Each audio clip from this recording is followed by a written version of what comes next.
Të dashur miq, sot Kosova shënon ditën e Kushtetutës apo aktin më të lartë juridik dhe politik të një shteti. Kushtetuta e Kosovës, ju e dini që është ratifikuar me 9 prill të vitit 2008 dhe ka hyrë në fuqi me 15 qershor të atij viti. Për të folur për këtë moment shumë të rëndësishëm të zhvillimit të Kosovës si një shtet me ligje dhe të rregulluar në shumë aspekte,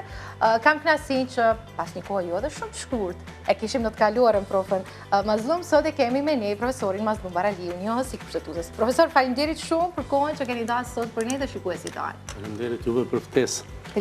Profesor, nisim bisedën, si nisi procesi i hartimit të Kushtetutës Republikës Kosovës pas shpalljes pavarësisë? Po, procesi ka filluar më herët, është zhvilluar brenda kornizave të projektit të planit të Ahtisarit, dhe pikrisht dispozitat e rëndësishme të kësaj kushtetute janë qenikosur, janë futur, janë inkorporuar dhe sot e kësaj dite janë brenda kësaj kushtetute nga plani Ahtisarit dhe pastaj natyrisht duke u përgatitur nga Bashkia Ndërkombëtare dhe ekspert vendor, është konfirmuar, gjithsesi ratifikuar me 9 prill para 17 vitesh dhe është futur, siç e tha Donan, me të drejtë në fuqi, ka hyrë në fuqi në qershor të vitit vijuz, të njëjtit vit, dhe prej atëherë 17 vite është në fuqi një akt suprem kushtetues politik dhe juridik, i cili në fakt pas kushtetutës së vitit 74 të asaj periudhës së monizmit të Kosovës krahin autonome në regjimin e ish Jugosllavisë, është akti i parë kushtetues më shumë se 2 mileniume i një shtetit pavarur i Republikës së Kosovës, dhe kjo është një dokument edhe ngjarje historike, edhe monument historik,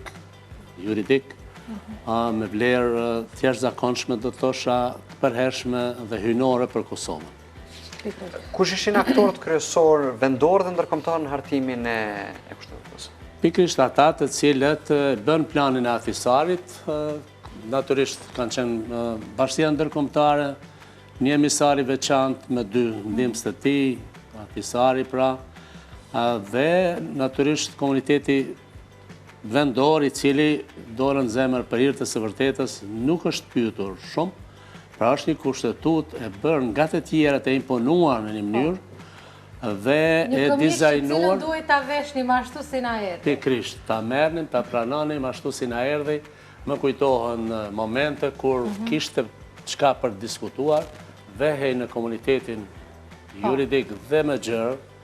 në opinion publik për diskutim, kinse po në fakt thuaj se s'ka çka diskutoj, pra ishte e kufizuar çdo gjë dhe imponuar. Dhe kjo kushtetutë, përkundër rëndësisë historike që po them dhe shenjtërisë së saj si dokument për ne, për qytetarët e Kosovës, për të gjithë pa dallim, ka mangësitë e veta dhe ka dëshmuar që gjatë këtij 17 vjeçari nuk ka mundur të përballojë disa sfidave zhvillimore, pra provave, do të thosha shoqërore,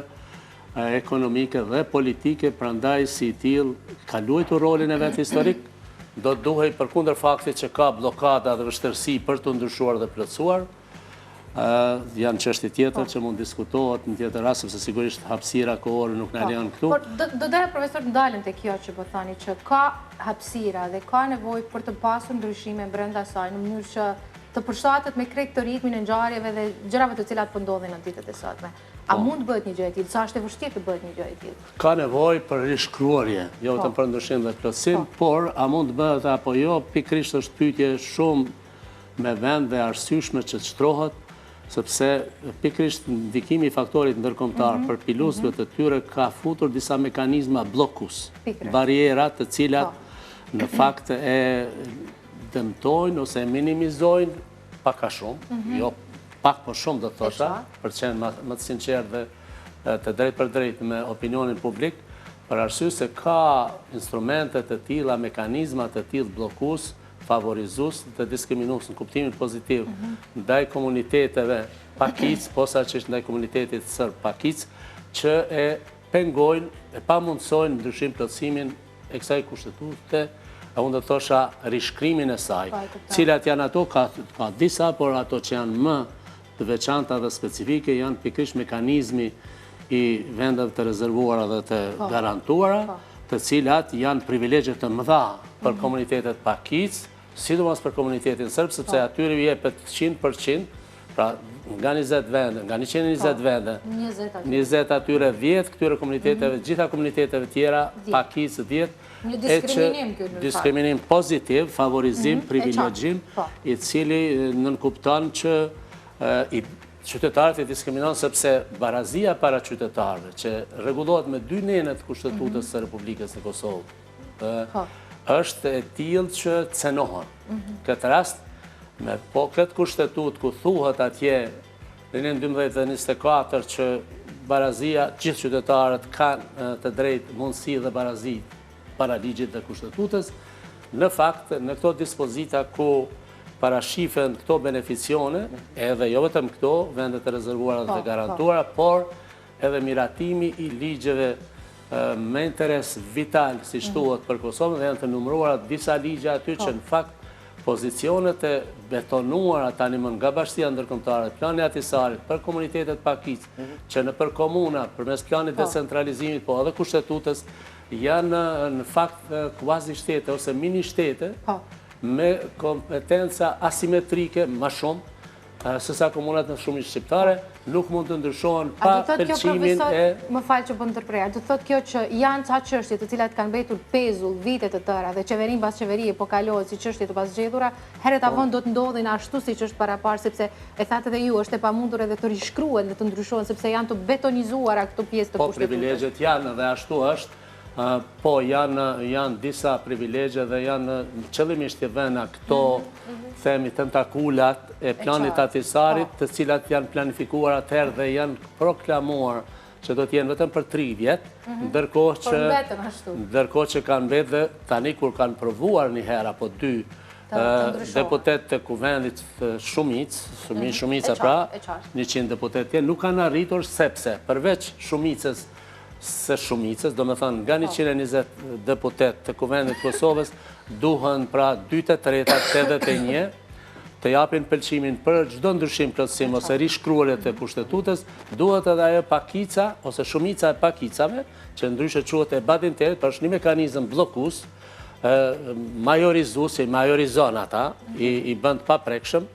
dhe ata për shembull deputetët e tyre munden për në vendet të rezervuara për me disa qindra vota të bëhen deputet, ndërkohë deputetët e shumicës duhen disa mijëra vota, duhen pra diskriminim. Këta diskriminohen të anët si shumicë, pra shumica shqiptare parësisht, ndërka që ata privilegjohen dhe pa pëlqimin e tyre 2/3, që do me thonë nga 20 deputet, duhen të paktën 2/3, 11-12 syrësh, që të pajtohen, ata janë 10 sërbë, do me thonë vetëm një mund të marrin nga komunitetet tjera, e kanë për shembull atë apo këtë po s'flasi me emra, për hir të respektin ndaj çdo qytetari,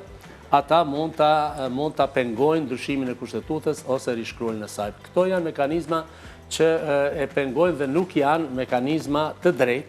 që janë futur në këtë kushtetutë. Kjo nuk do të thotë që nuk ka dispozita të shumta të tjera që i mbrojnë drejtat e qytetarëve. Profesor, ku dallon kushtetuta jon kundrej vendeve të tjera? Po pikërisht me këtë, e para të preambulla. Preambulla kësaj kushtetutë që është njëra pjesë e kushtetutës, sepse kushtetuta zakonisht ndahen në 2 pjesë. Pjesën preambulore, pra hyrjen, parahyrjen e saj, dhe atë normative. Në atë pjesë këtu të ne ndallim prej të tjera kushtetuta ku do duhet shkruar edhe këtu të ne, e ku shkruhet, për shembull të kushtetuta malazeze, sërbe, kudo Maqedone, pra kombi ose populli malazez dhe të tjerët. Ndërkohë që këtu nuk thuhet populli shqiptar, që është 96% e popullsisë këtu, dhe të tjerët, por këtu nuk flitet as për historinë, as për pozitën e shumicës, sepse shumica demokratike. Ne kemi aplikuar, se na kanë imponu këta tujt me dëshirën tonë një sistem demokratik, i cili nënkupton sundimin, gjithësisht demokratizimin dhe qeverisjen e shumicës. Ndërkohë që këtu keni mekanizma tentakulash të cilat pengojnë ose edhe diskriminojnë shumicën, madje dikun mund të thuhet që kemi të bëjmë edhe me tiranizim. Sepse pengesa e këtyre komuniteteve kur është dashur që të ndrohet kushtetuta, të hiqen vendet e rezervuara, barazon gjithë qytetarët, konkurrojnë në konkurrencë të lirë demokratike, në një garë zgjedhore, aq sa fiton, kush fiton, e merr postin, ata kanë reaguar të gjithë dhe nuk kanë pranuar që të bëhet një ndryshim i tillë. Që do të thëtë, profesor, realisht gjasat që në një të ardhme të ndodhë ky ndryshim janë shumë të vogla, nëse nisemi prej kësaj që ju po thoni. Jo, mendoj që me një emancipim demokratik, me një vendisim serioz, pra jo me mentalitet mesetar, si disa deputet, disa konkretisht të segmentit të komunitetit pakisë sërbe, të listës sërbe, sepse disa parti politiket e tjera kanë qenë ndryshme me mentalitet. Janë integruar më herët para se të formojë lista sërbe në Bruxelles atje, për të zezën tonë dhe me pëlqimin e njerëzve tanë atje. Ata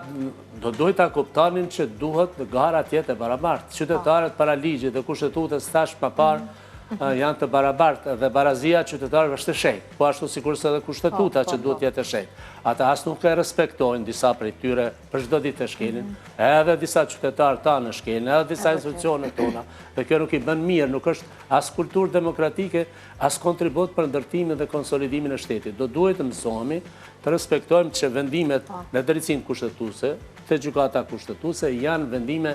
të garantuara në shkallën e parë, ashtu si bien, mund ndodh gabime, mund ndodh që nuk ja qëllojnë, mund ndodh që janë të ndikuar politikisht, siç ka ndodhur, por megjithatë ato kur bien duhet të garantohen, të zbatohen nga secili qytetar. Nuk zbatohen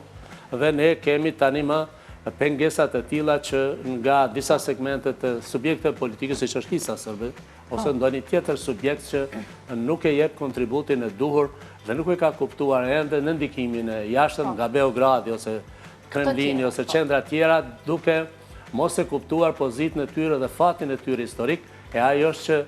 i kanë në standardet më të larta demokratike të garantuara të drejtat e tyre,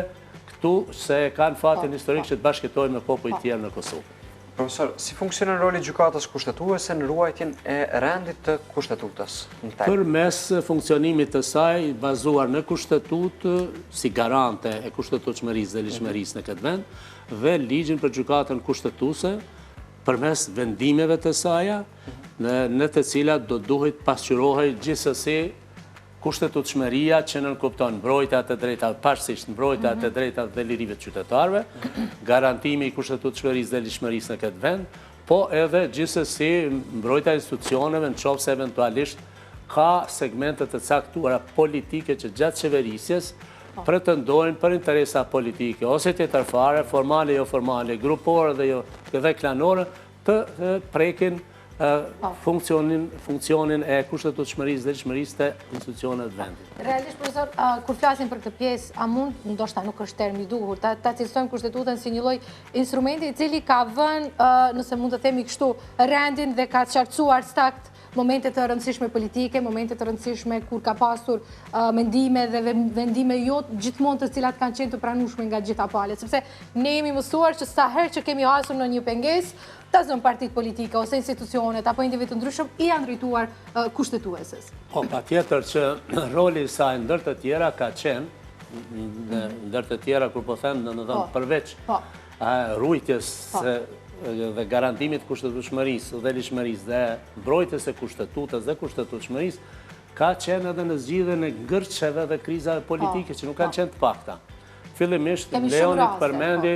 2 raste kur ka pasur probleme me funksionet e një presidenti dhe mënyrën procedurale të zgjedhjes një tjetër, dhe të 2 rastet ka vepruar gjykata kushtetuese në frymën e kushtetutës dhe i ka rrëzu 2 kryetar për të zgjidhur krizë ose probleme politike. Edhe raste tjera kur subjektet politike nuk kanë arritur që pas zgjedhjeve ose në proces zgjedhje ose para zgjedhjeve, sidomos pas zgjedhjeve, që të interpretojnë kushtetutën dhe ligjet siç është dashur, kanë pasur dilemat e tyre ose çësje të ndryshme, pikpamje të ndryshme, këndvështrime të ndryshme, janë drejtuar gjykatës kushtetuese dhe ajo ka dhënë një verdikt. Dhe ato vendime pastaj janë bërë pjesë edhe bëhen pjesë e kushtetutës sonë Dhe kështu e kemi për shembull rastin kur ka pas një krizë politike në një moment historik, kur subjektet politike kanë pas dilemë se si është rregulluar me kushtetut kush duhet ta bëj, ta ketë, ta garantoj, ta siguroj zgjedhjen e kryetarit, kujt i takon kryetari i kuvendit. Partisë së parë apo partisë së dytë apo kushdo që mundet ta bëj votën, ta siguroj. Dhe mandej ka thënë që i takon partisë së parë, ose të rasti formimit të qeverisë, po ashtu ka dhënë mundësinë që jo vetëm partia e parë, por në rast se partia e parë ose koalicioni i parë që kemi tani nuk arrin pasi të mandatohet nga presidenti i vendit, këtë rast presidentja, për ta formuar qeverinë, për 10 ditë ta formojë atë, nuk e fiton shumicën e gjatë të një deputetëve plus kuvend, mundet në 15 ditë tjera të ardhshme, partia e dytë, ose edhe një parti tjetër, ose koalicion tjetër, pra e zgjeron bazën vepruse, kushdo që mund t'i bëj një kabinet me gjatë një deputet, mund t'ja drejtohet presidentes dhe presidente a ka për detyrë ta mandatoj që ta bëj qeverinë, dhe kjo është përsëri me një vendim të gjykatës kushtetuese. Pra, roli i gjykatës kushtetuese gjithsesi nuk mund të mohohet si pozitiv dhe kryesisht dhe